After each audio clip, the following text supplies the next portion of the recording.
नमस्कार मित्रों, ज्योतिष मित्र विजय कुमार तिवारी फिर एक नए वीडियो के साथ। मित्रों, 10 राशियों के बारे में हम लोग चर्चा कर चुके हैं और उनके व्यक्तियों के स्वभाव में, जातक के स्वभाव में सारी पूर्ण आपको जानकारी प्रदान की गई है। अब साथ में 11वीं राशि यानी कि कुंभ राशि के बारे में आज हम चर्चा करेंगे और कुंभ राशि के व्यवहार के बारे में चर्चा करेंगे। कुंभ राशि के जितने भी व्यवसाय हैं उनके बारे में चर्चा करेंगे और कौन सी राशि कुंभ राशि के लिए शुभ रहती है और कौन सा नग और कौन से मंत्र कुंभ राशि के लिए शुभ रहते हैं। तो आइए हम चर्चा करते हैं कुंभ राशि के विषय में। तो मित्रों, आइए जानते हैं कुंभ राशि के विषय में। कुंभ राशि के स्वामी शनि हैं और ज्योतिष शास्त्र की 12 राशियों में से 11वीं राशि का नंबर कुंभ राशि का है। ये स्वभाव से थोड़ा सा जटिल होते हैं लेकिन सहज ही उन्हें कोई समझ लेता है। साथ ही कुंभ राशि वाले जातक अपना एकाधिपत्य जमाने का प्रयास करते हैं, क्योंकि जहां पर उनका कोई कार्य या वश नहीं चलता वहां वो इरिटेट जल्दी होते, झुंझुलाहट उन्हें ज़्यादा आती है। लेकिन साथ ही बुद्धिजीवी अधिक होते हैं और हर कार्य को किस प्रकार से करना है ये भली भांति जानते हैं कुंभ राशि वाले। साथ में इस शनि यानी कि शनि इनके जो अधिदेवता हैं और शनि की जो स्थान है वो पश्चिम दिशा है, तो पश्चिम दिशा इनके लिए बहुत अधिक शुभ रहती है। ये तो था इनके बारे में साधारण जानकारी। साथ में कद काठी में जो है वो मध्यम दर्जे के होते हैं। मित्रों, कुंभ राशि वाले जातक ऊर्जावान भी होते हैं और साथ में ही किसी भी खतरे को आसानी से भांप लेते हैं और साथ ही किसी कार्य को भी करने के लिए पहले योजना बनाते हैं और अपनी प्रतिष्ठा का जो डंका है हर स्थान पर जाहिर करना चाहते हैं और किसी न किसी माध्यम से अपनी प्रतिष्ठा को बनाए रखते हैं, चाहे इनको हानि ही क्यों ना हो जाए। साथ ही मित्रों, कुंभ राशि के जातकों के लिए यदि व्यवसाय का हम देखें तो व्यवसाय के भीतर उनका इंजीनियरिंग का कार्य बहुत अधिक श्रेष्ठ रहता है। साथ में यान चालक, कृषि, अन्वेषण और सामुद्रिक ज्योतिष आदि का कार्य और शैक्षणिक कार्य भी बहुत अधिक रुचिकर रहता है और बहुत अधिक लाभ कमाते हैं। और सामुद्रिक ज्योतिष और साथ साथ में गुप्त जो कार्य हैं वो भी उनके द्वारा बहुत अधिक किए जाते हैं और उनकी रुचि भी उनमें बहुत अधिक रहती है। तो ये था उनका व्यावसायिक जीवन। अब मित्रों, कुंभ राशि के जातकों के लिए यदि रुचि का विषय जो हम जान सकते हैं कि रुचि इनके किन विषय में अधिक रहती है, तो कुंभ राशि वाले जातक घूमने फिरने में अधिक शौक रखते हैं, साथ ही अपनी छुट्टियों का आनंद लेने में और विभिन्न कलात्मक वस्तुओं को एकत्रित करने में भी इनका बहुत अधिक शौक रहता है। और ये विभिन्न कलात्मक चीजें और इधर उधर का जितना भी सामान है जो यूनिक रहता है उसको एकत्रित करने का भी इनका मनस काफी अधिक रहता है। अब कुंभ राशि वाले जातकों के लिए यदि मैं रंग विशेष का जिक्र करूं तो रंग विशेष इनके लिए नीला, काला, जामुनी और हरा रंग इनके लिए बहुत अधिक शुभ रहता है। साथ ही इन राशि वाले जातकों को अपने वस्त्रों के अंदर नित्य प्रतिदिन हरा, काला, नीला और जामुनी रंग पहनना चाहिए या इस प्रकार का कोई रुमाल अपनी जेब में रखना चाहिए जो इनके लिए भाग्यशाली और लाभकारी रहता है। साथ में इनको एनर्जेटिक रखता है यानी कि बहुत अधिक ऊर्जावान बनाता है, इसलिए इस रंग का प्रयोग इनके लिए अधिक लाभकारी सिद्ध होता है। मित्रों, अब कुंभ राशि के जातकों से मित्रता किन लोगों से अधिक रहती है उस बारे में मैं आपको बताना चाहूँगा। तो कुंभ राशि के जातक जो मित्र जो राशि हैं उनकी वो हैं मिथुन राशि और उसके बाद में कन्या राशि, तुला राशि और मकर राशि से इनकी अधिक मित्रता रहती है।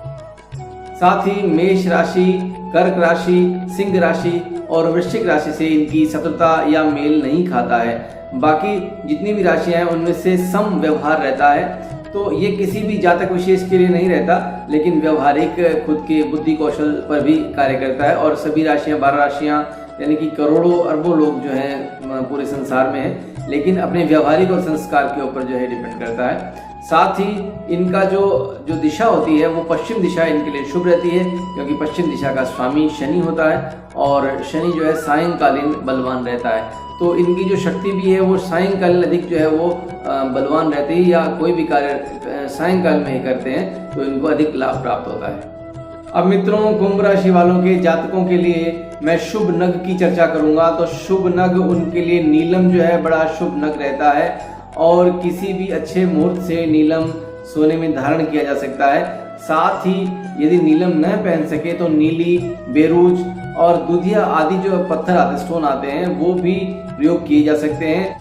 तो शनि के लिए जो नग पहनना है वो मध्यमा उंगली में पहनना चाहिए, क्योंकि हाथ के अंदर भी जो माउंट्स होते हैं यानी पर्वत होते हैं उनका अलग अलग स्थान होता है और मध्यमा उंगली पर शनि का जो है वो पर्वत होता है, इसलिए मध्यमा उंगली जहाँ समाप्त होती है वहीं पर शनि का पर्वत माना गया है। तो इसलिए मध्यमा उंगली में सोने में धारण करनी चाहिए।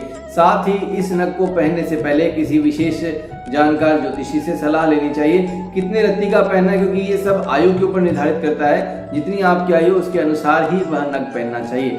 साथ ही इनके साथ में मंत्रों का जाप भी विशेष कर रहता है जो कि बहुत अधिक फलदायी रहता है। और जिन जातकों की कुंडली में शनि जब नीच का होता है यानी मेष राशि का जब शनि होता है तो बड़ा नीच का होता है और कुंडली के 12 भाव में जिस जिस स्थान पर विराजमान है उस स्थान का नुकसान करता है या उस स्थान में लाभ कम करता है। इसलिए किसी ज्योतिषी जानकार से विशेष ध्यान से ये देने वाली बात है कि जिस स्थान पर बैठा है क्या उस स्थान का नुकसान कर रहा है या उस स्थान में जितने लाभ मिलने चाहिए उतने लाभ नहीं मिल रहे हैं, तो उसके लिए जो है वो नग धारण किया जा सकता है। इसके पश्चात जो कुंडली में यानी कि जिस भाव में मैंने आपको बताया था केंद्र में यदि नीच का रहता है तो केंद्र के भाव कमजोर रहते हैं और जो शनि की दृष्टि रहती है वो भाव भी जो है कमजोर रहते हैं।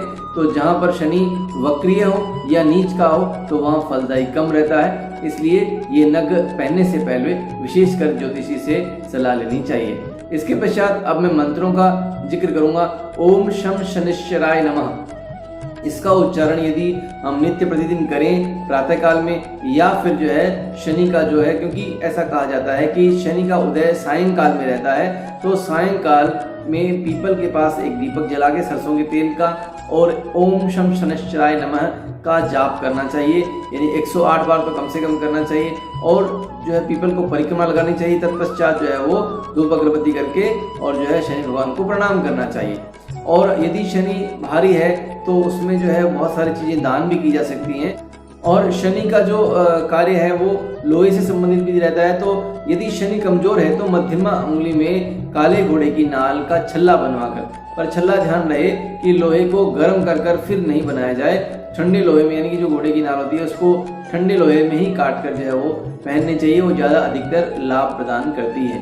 तो शनि से संबंधित जितने भी चाहे भाग्य स्थान में बैठा हो तो जहाँ पर अवरोध करता है उस भाग्य स्थान हो, चाहे धर्म स्थान हो, चाहे कर्म स्थान हो, उन स्थानों को प्रबल करता है, मजबूत करता है। यदि आप मंत्र जाप करें या इसका कोई उपचार करें तो आपको अधिक लाभ मिलेगा।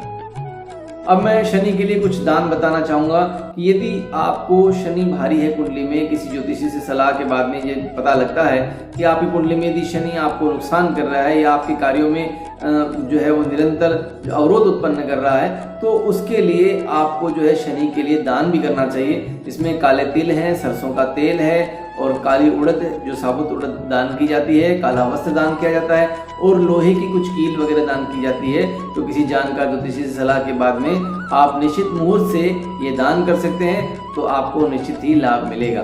तो मित्रों, कैसी लगी जानकारी? आप जो है इस जानकारियों को अपने मित्रों से साझा करें और जिन मित्रों ने अभी तक सब्सक्राइब नहीं किया है वे सब्सक्राइब करें, लाइक करें, शेयर करें और एक कमेंट भी जरूर डालें। धन्यवाद। जय हिंद।